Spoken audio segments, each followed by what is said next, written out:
acknowledge that she could make a mistake or be wrong. That is my feeling. But the power and influence of the Freud family in America was about to grow even more. Politicians were about to turn to Anna Freud's cousin, Edward Bernays, for help in a time of crisis. He was going to manipulate the inner feelings and fears of the masses to help America's politicians fight the Cold War. I don't mean to say, and no one can say to you, that there are no dangers. Of course there are risks if we are not vigilant. But we do not have to be hysterical. In 1953, the Soviet Union exploded its first hydrogen bomb, and the fear of nuclear war and communism gripped the United States. Those in power became concerned about how to reassure the population. Committees were set up and public information films made, appealing for calm in the face of new threats, like nuclear fallout. It's the fallacy of devoting 85% of one's worrying capacity to an agent that constitutes only about 15% of an atomic bomb's destroying potential. At this point, Edward Bernays was living in New York. In the 1920s, he had invented the profession of public relations and was now one of the most powerful PR men in America. He worked for most of the major corporations and advised politicians, including President Eisenhower. Like his uncle Sigmund, Bernays was convinced that human beings were driven by irrational forces. The only way to deal with the public was to connect with their unconscious desires and fears. Bernays argued that instead of trying to reduce people's fear of communism, one should actually encourage and manipulate the fear, but in such a way as it became a weapon in the Cold War. Rational argument was fruitless. What my father understood about groups is that they are manipulable, they're malleable, and that you can tap into their deepest desires or their deepest fears and use that to your own purposes.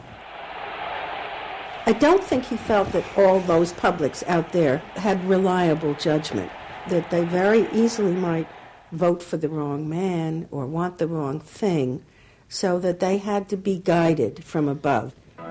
One of Bernays' main clients was the giant United Fruit Company. They owned vast banana plantations in Guatemala in Central America. For decades, United Fruit had controlled the country through pliable dictators. It was known as a banana republic. But in 1950, a young officer, Colonel Arbenz, was elected president. He promised to remove United Fruit's control over the country. And in 1953, he announced the government would take over much of their land. It was a massively popular move, but a disaster for United Fruit, and they turned to Bernays to help get rid of Arbenz. United Fruit brings in Bernays, and he basically understood that what United Fruit Company had to do was change this from being a popularly elected government that was doing some things that were good for the people there into this being very close to the American shore, a threat to American democracy, that it being at a time in the Cold War when Americans responded to issues of the Red Scare and what communism might do, he was trying to transform this and brilliantly did transform it into an issue of a communist threat very close to our shores, taking United Fruit again as a commercial client out of the picture and making it look like a question of American democracy, American values being threatened. In reality, Arbenz was a democratic socialist with no links to Moscow. But Bernays set out to turn him into a communist threat to America. He organized a trip to Guatemala for influential American journalists. Few of them knew anything about the country or its politics. Bernays arranged for them to be entertained and to meet selected Guatemalan politicians who told them that Arbenz was a communist controlled by Moscow. During the trip, there was also a violent anti-American demonstration in the capital. Many of those who worked for United Fruit were convinced it had been organized by Bernays himself. He also created a fake independent news agency in America called the Middle American Information Bureau. It bombarded the American media with press releases saying that Moscow was planning to use Guatemala as a beachhead to attack America.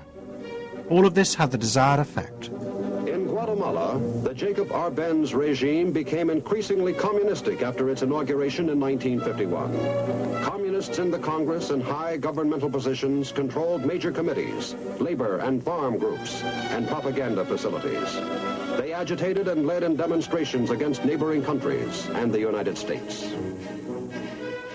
What was profoundly new in terms of what Bernays did is he took this menace to our backyard in Guatemala. For the first time, we saw Reds a couple hundred miles from New Orleans who Eddie Bernays had us believing were a true threat to us, that it was going to be a Soviet outpost in our backyard. But what Bernays was doing was not just trying to blacken the Arbenz regime. He was part of a secret plot. President Eisenhower had agreed that America should topple the Arbenz government, but secretly. The CIA were instructed to organize a coup. Working with the United Fruit Company, the CIA trained and armed a rebel army and found a new leader for the country called Colonel Armas. The CIA agent in charge was Howard Hunt, later one of the Watergate burglars. What we wanted to do was have a terror campaign to terrify Arbenz particularly, terrify his troops, much as the German Stuka bombers terrified the population of Holland, Belgium, and Poland at the onset of World War II, and just rendered everybody paralyzed. As planes flown by CIA pilots dropped bombs on Guatemala City, Edward Bernays carried on his propaganda campaign in the American press. He was preparing the American population to see this as the liberation of Guatemala by freedom fighters for democracy. He totally understood that the coup would happen when the public and the press, when conditions in the public and the press allowed for a coup to happen, and he created those conditions. He was totally savvy in terms of just what he was helping create there in terms of this overthrow. But ultimately he was reshaping reality, reshaping public opinion in a way that's undemocratic and manipulative. On June the 27th, 1954, Colonel Arbenz fled the country, and Armas arrived as the new leader. Within months, Vice President Nixon visited Guatemala. In an event staged by United Fruit's PR department, he was shown piles of Marxist literature that had been found, it was said, in the presidential palace. This is the first time in the history of the world that the communist government has been overthrown by the people. And for that we congratulate you and the people of Guatemala for the support they have given. And we are sure that under your leadership, supported by the people whom I have met by the hundreds on my visit to Guatemala, that Guatemala is going to enter a new era in which there will be prosperity for the people together with liberty for the people. Thank you very much for allowing us to see this exhibit of communism in Guatemala. You're welcome. And for dinner, see what Mother has for dessert. Banana gingerbread shortcake. Just another of the many tempting ways in which this nutritious fruit can be prepared. So now that you've seen where bananas come from before they reach your table, our journey to Banana Land is ended. We hope you enjoyed the trip. We know you like bananas. Bernays had manipulated the American people, but he had done so because he, like many others at the time, believed that the interests of business and the interests of America were indivisible, especially when faced with the threat of communism. But Bernays was convinced that to explain this rationally to the American people was impossible, because they were not rational. Instead, one had to touch on their inner fears and manipulate them in the interests of a higher truth. He called it the engineering of consent. He was doing it for the American way of life, and to which he was devoted. Sincerely devoted. And yet he felt the people were really pretty stupid. And that's the paradox. If you don't leave it up to the people themselves, but force them to choose what you want them to choose, however subtly, then it's not democracy anymore. It's something else. It's being told what to do. It's that old authoritarian thing. But the idea